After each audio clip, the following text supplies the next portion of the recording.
নমস্কাৰ প্ৰিয় বন্ধু বান্ধৱীসকল, আমাৰ ৰাশিফল চেনেলটোলৈ আপোনালোকক স্বাগতম জনাইছোঁ।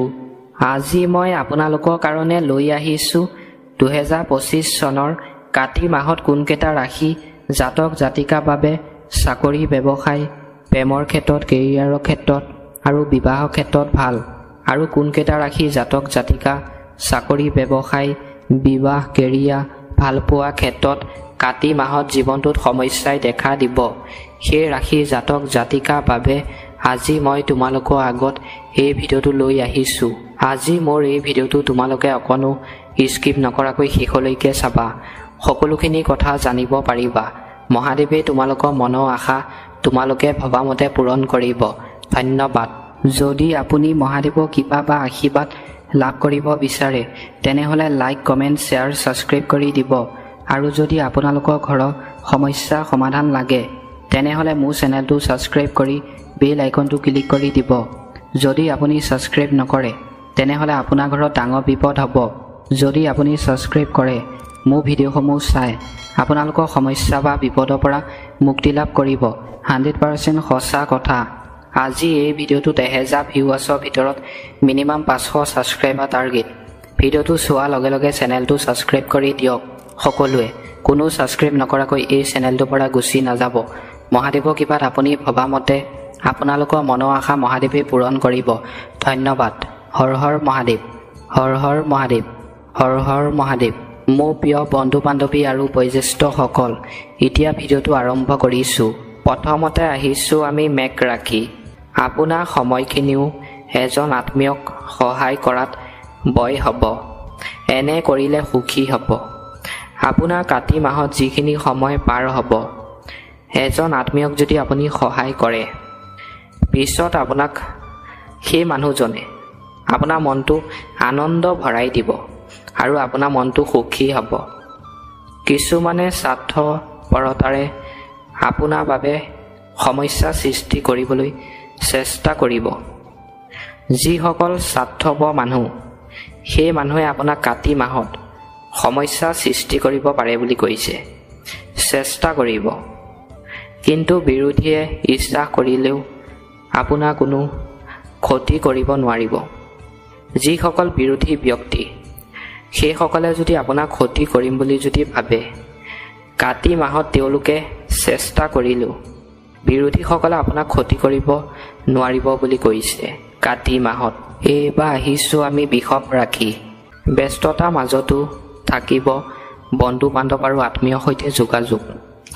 আপুনি কাতি মাহত কামত ব্যস্ত থকাৰ পাছতো আপোনাৰ বন্ধু বান্ধৱী আৰু আত্মীয়ৰ লগত যোগাযোগ থাকিব বুলি কৈছে।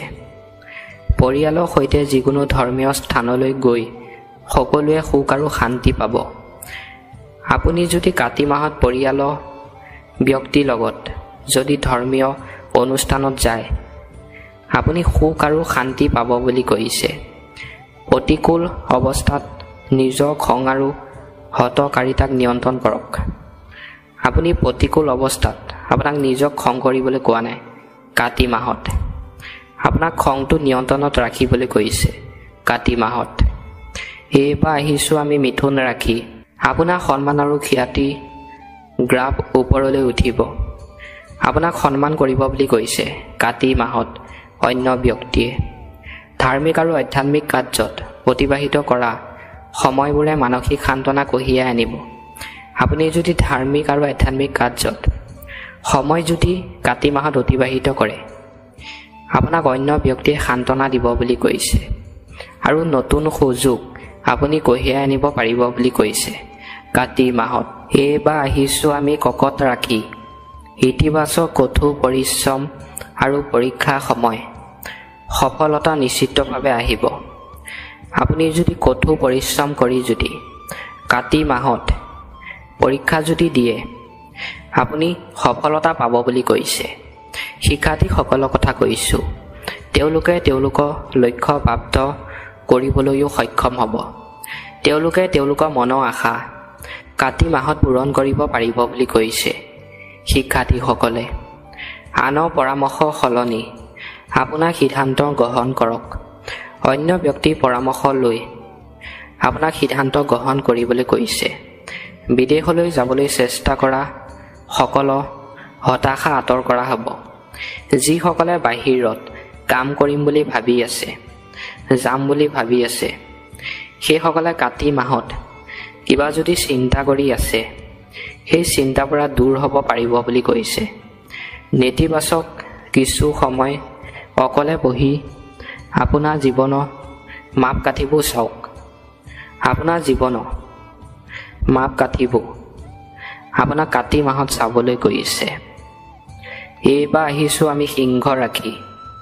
ইতিবাচক আজি হঠাতে কিছুমান গুৰুত্বপূৰ্ণ বাতৰি আহিব। আপোনাৰ কাতি মাহত কিছুমান গুৰুত্বপূৰ্ণ বাতৰি আহিব পাৰে বুলি কৈছে। আপুনি এজন ৰাজনৈতিক বা প্ৰভাৱশালী ব্যক্তি দ্বাৰাও কিছু গুৰুত্বপূৰ্ণ সাফল্য প্ৰাপ্ত কৰিব পাৰে।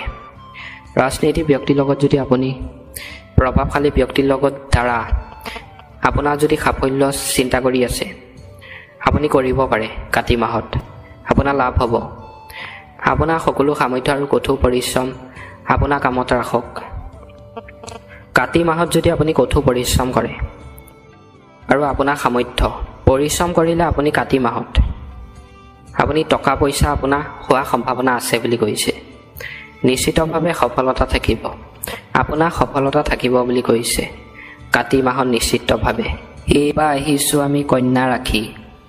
ইতিবাচক সময় অনুকূল। বিশিষ্ট লোকসকলৰ সৈতে সময় নিৰ্মাণ আৰু লগতে সামাজিক কাৰ্যকলাপত অংশগ্ৰহণ কৰিলে আপোনাৰ ব্যক্তিত্ব অধিক উন্নত হ'ব। আপুনি যদি কাতি মাহত যদি সামাজিক কাৰ্যকলাপত অংশগ্ৰহণ কৰে, আপোনাৰ উন্নত হ'ব বুলি কৈছে। টকা পইচা। শিক্ষাৰ্থীসকলে তেওঁলোকৰ অধ্যয়ন সম্পৰ্কীয় যিকোনো সমস্যাও সমাধান কৰিব। পঢ়া শুনাৰ শিক্ষাৰ্থীসকলে কাতি মাহত অধ্যয়নৰ ক্ষেত্ৰত সমস্যা যদি সৃষ্টি হয়, সেই সমস্যা কাতি মাহত সমাধান কৰিব পাৰিব বুলি কৈছে। ঋণাত্মক টকা আৰু টকা লেনদেন কৰোঁতে অতি সাৱধান হ'ব। কাতি মাহত যদি আপুনি অন্য ব্যক্তিৰ লগত টকা পইচা লেনদেন কৰে, আপোনাক সাৱধানে টকা পইচা লেনদেন কৰিবলৈ কৈছে কাতি মাহত। এইবাৰ আহিছোঁ আমি বৃশ্চিক ৰাখি। ইতিবাচক নিগত আত্মীয়সকল ঘৰত উপস্থিত হ'ব আৰু বহু দিনৰ পিছত সম্পত্তি এক মনোৰম পৰিৱেশ থাকিব। আপোনাৰ ইতিবাচক নিগত আত্মীয় কাতি মাহত আপোনাৰ ঘৰত উপস্থিত হ'ব আৰু আপোনাৰ সম্প্ৰতি এক মনোৰম পৰিৱেশ থাকিব। যদি কোনো ঘৰ পৰিৱৰ্তনৰ পৰিকল্পনা কৰা হৈছে, তেন্তে ইয়াক সফল হোৱাৰ সময় আহি পৰিছে। কাতি মাহত যদি আপুনি ঘৰ বনাম বুলি চেষ্টা কৰি আছে, আপুনি সফল হ'ব। সময় ভাল বুলি কৈছে। নেতিবাচক হৃদয়ৰ সলনি মনৰ পৰা যিকোনো সিদ্ধান্ত লওক। আজিৰ দিনটোত আপুনি কিবা এটা যদি সিদ্ধান্ত লয়, সেই সিদ্ধান্তটো হৃদয়ৰ সলনি নলৈ আপোনাৰ মনৰ সলনি ল'ব দিছে কাতি মাহত। আৱেগিকতা আপোনাৰ বাবে ক্ষতিকাৰক হ'ব। অত্যধিক আৱেগিকতা যদি আপুনি হয়, কাতি মাহত আপোনাৰ ক্ষতি হ'ব পাৰে বুলি কৈছে আপোনাৰ কাতি মাহত। এইবাৰ আহিছোঁ আমি ধনু ৰাখি। ইতিবাচক বহুতো কাম থাকিব, কিন্তু আপুনি সেইবোৰ সম্পূৰ্ণ একাগ্ৰতা আৰু শক্তিৰে সম্পূৰ্ণ কৰিবলৈ সক্ষম হ'ব। আপোনাৰ কাতি মাহত বহুতো কাম বাকী থাকিব কৰিবলৈ, আৰু সেই কামবোৰ আপুনি সম্পূৰ্ণ একাগ্ৰতাৰে শক্তিৰে কৰিলে সেই কামটোত সফলতা পাব বুলি কৈছে। এইটো আমাৰ প্ৰতিভা আৰু সামৰ্থ্য জাগ্ৰত কৰা সময়। আপোনাৰ প্ৰতিভা জাগ্ৰত কৰিব পাৰিব বুলি কৈছে কাতি মাহত। সময় ভাল বুলি কৈছে। আপুনি নিশ্চিতভাৱে সফলতা লাভ কৰিব। আপুনি নিশ্চিতভাৱে কাতি মাহত সফলতা পাব বুলি কৈছে। নেতিবাচক উৰা বাতৰিৰ বিষয়ে চিন্তা নকৰি আপোনাৰ কামত ব্যস্ত থাকিব। নেতিবাচক উৰা বাতৰিৰ বিষয়ে আপোনাক চিন্তা কৰিবলৈ কাতি মাহত কোৱা নাই। আপোনাৰ নিজৰ কামত আপোনাক ব্যস্ত থাকিবলৈ কৈছে। যদি আপুনি সফল হয়, এইকেইজন লোক আপোনাৰ পক্ষত আহিব। আপুনি যদি কাতি মাহত কাম কৰিলে সফল হয়, আপোনাৰ ওচৰৰ চুবুৰীয়া ব্যক্তি বা আপোনাৰ বন্ধুৱে আপোনাৰ ওচৰত আহি আপোনাক প্ৰশংসা কৰিব, বা মানুহজনে বহুত ভাল কাম কৰিলে দেই, এনেকৈ আপোনাক কাতি মাহত প্ৰশংসা কৰিব পাৰে বুলি কৈছে। পুনৰ লগ হোৱা আশাৰে এই মুহূৰ্তত আপোনালোকৰ পৰা বিদায় লৈছোঁ। আশা কৰোঁ মহাদেৱে সকলোকে মংগল কৰিব, সকলোকে ভালে ৰাখিব, তাৰে কামনা কৰি এই মুহূৰ্তত আপোনালোকৰ পৰা বিদায় মাগিছোঁ। ওম নমঃ শিৱায়, ওম নমঃ শিৱায়, ওম নমঃ শিৱায়। ধন্যবাদ।